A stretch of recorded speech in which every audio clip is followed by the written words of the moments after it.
ladies and gentlemen.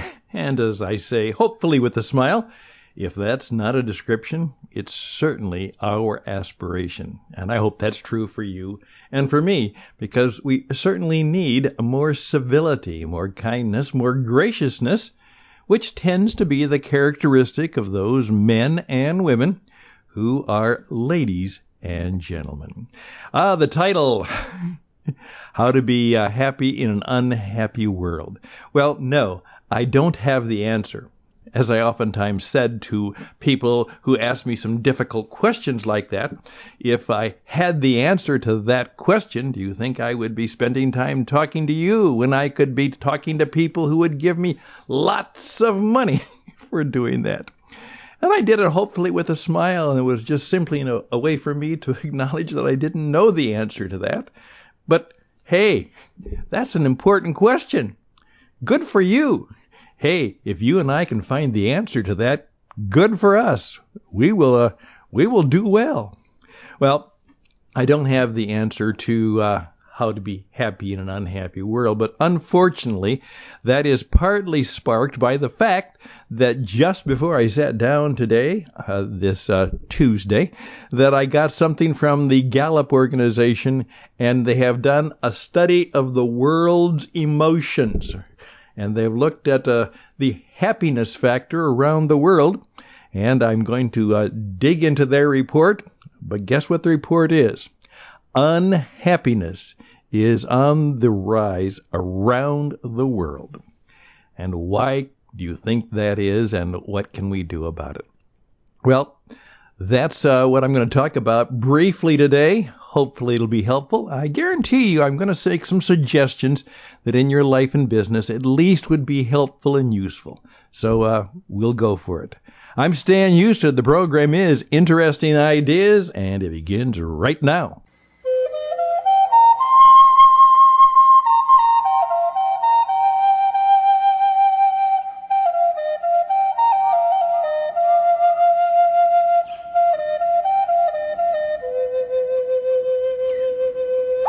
Well, here we go. First of all, we're going to answer the question from yesterday because, as you may recall, and if you don't, go back and listen to it because it still has a great question for you, is will the man be allowed to pray by himself on the 50-yard line? And literally, just after I had recorded the program, guess what happened?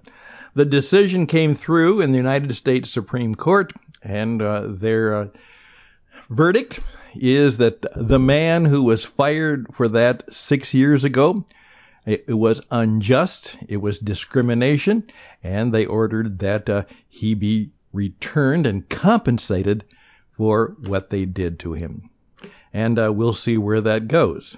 But it was, I believe, a good decision. Now, the problem is, as somebody has pointed out, is that the men and women who are running the school system didn't have to do that. Now they're going to spend, obviously, a mountain of money in back pay. Obviously, they're probably going to get hit with damages. Obviously, they're probably going to have to pay attorney's fees. And they're going to have to be humiliated in the decision they made. And that will cost them credibility in their community. And the man will get his job back. And I think, according to at least in the interview, he has no hard feelings. He just wants his job back. He wants to do what he loves to do, and that is to coach young boys in how to become young men in the game of playing football. Good for him. But, you know, it could have been very easily handled, where the school district just said, very simply, we don't endorse what he does because he's doing it after the game. We don't condemn what he does. He is free to be who he is.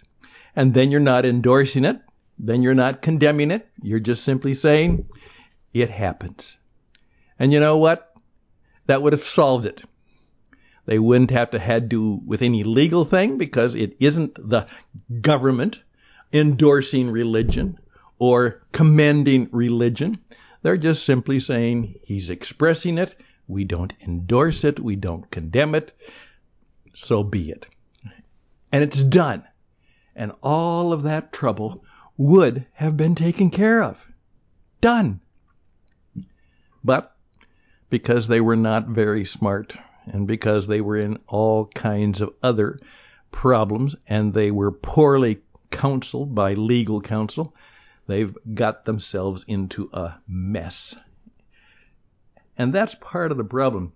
I think today there is something I also want to point out to you, and that is I have just gotten a summary.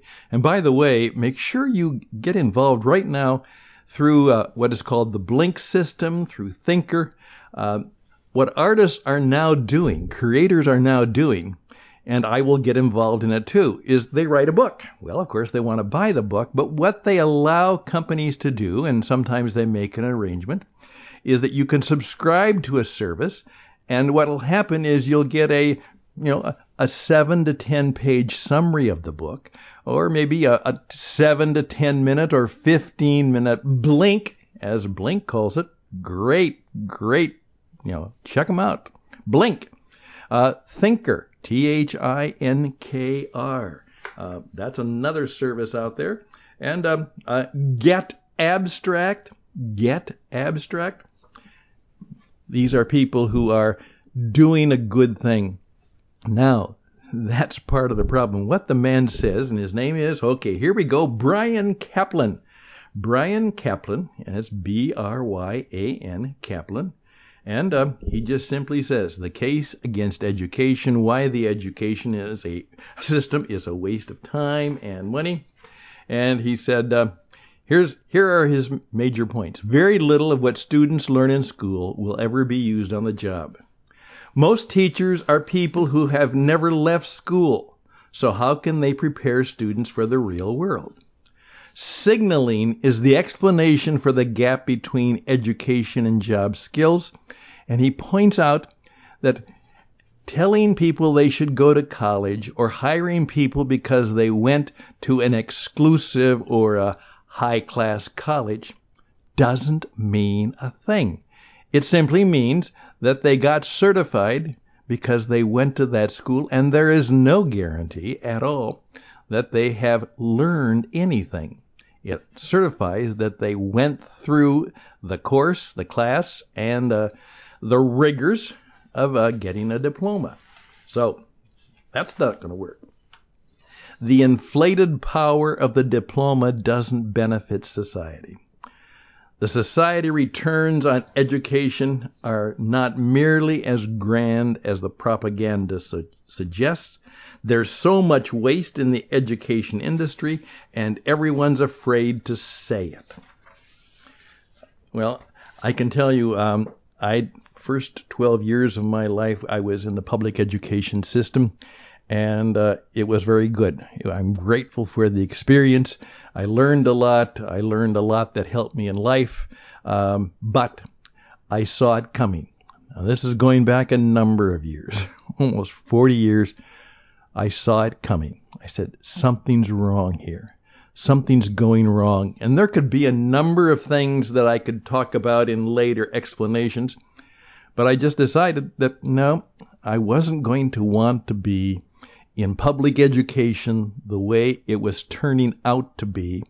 And so I started my experimental life at the age of 33, and I've been doing it for a good long time, finding different ways to express myself, make a contribution, to be a true entrepreneur, doing things I love, doing things I had to do. All of that I had to do. But guess what? The best education I got, and I've gone to some very fine schools, was a trade school education. The ladies and gentlemen who taught me how to be a broadcaster in 18 months, I learned more there about life and business and how to be a man in the world, in communication. College was nice. High school was nice. Grad school, I learned something there, but what I learned was a good reason for some of the stuff I already knew, because I didn't go back to graduate school. until I was in my late 40s, after I'd already had 20 years of life experience. And then the wise men, and they were old-fashioned people, not the new breed of professor. These were people, many of them were, veterans of the Korean War, World War II, that generation. And they came back, and they were no nonsense. They make me work hard. They kept and held me accountable. There was no great inflation. It was a struggle. And I went through and met some wonderful people there. So, yes, the case against education, why the system is a waste of time and money. Okay, now what I want you to do is to respond to this. Now, another source that I'm going to go through is, all right, see, I wanted to give credit to people who I think are doing some good stuff. This is from Get Abstract and was called Mastering Civility, a Manifesto for the Workplace. And it's written by a woman named Christine Porath. And I can learn a lot. I don't have to pay for this except maybe $1 or $2 in subscriptions. You know, as this guy in the education thing said, you know what?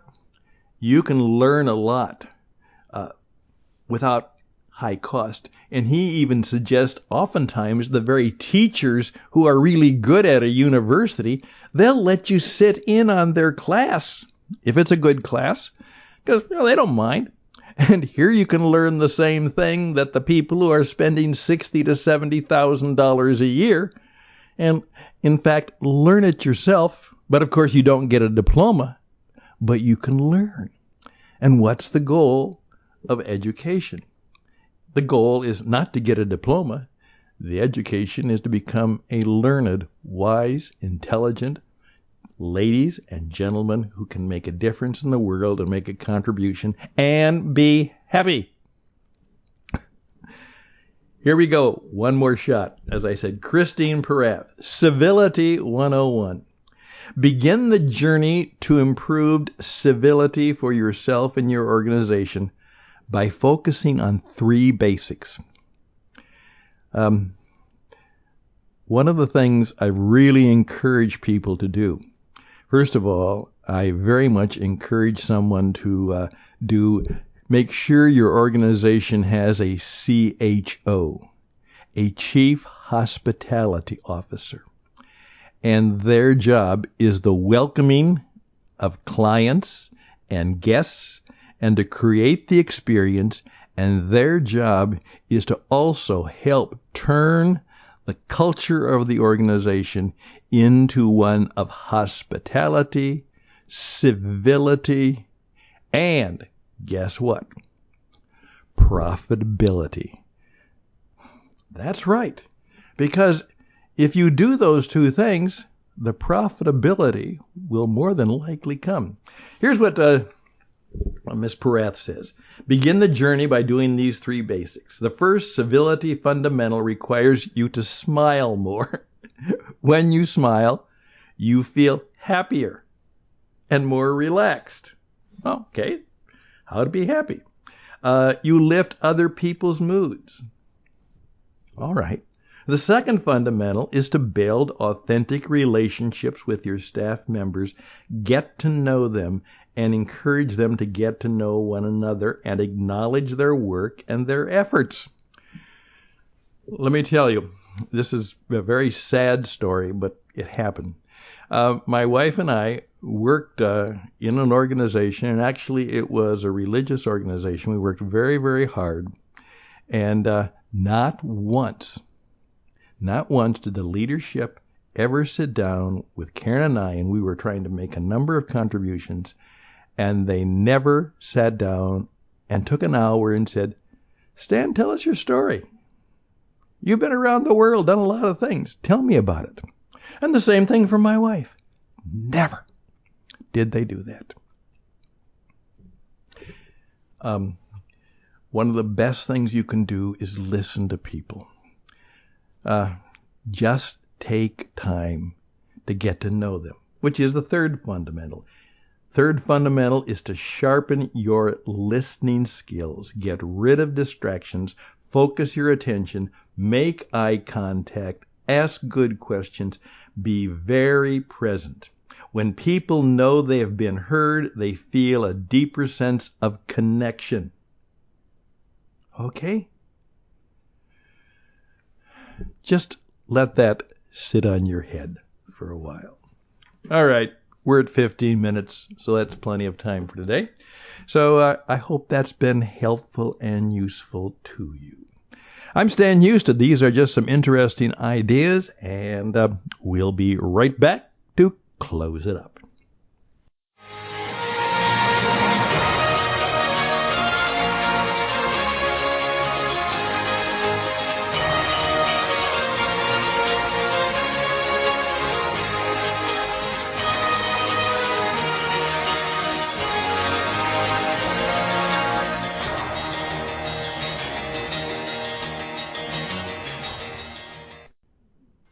Thank you once again. We're going to check the Gallup poll out, and you can probably get that. Just look for the Gallup organization and their report on the unhappy world. That might be helpful in your leadership. Again, the great book by Brian Kaplan, The Case Against Education, and of course, Mastering Civility by Christine Porath. Why don't you check some of those things out?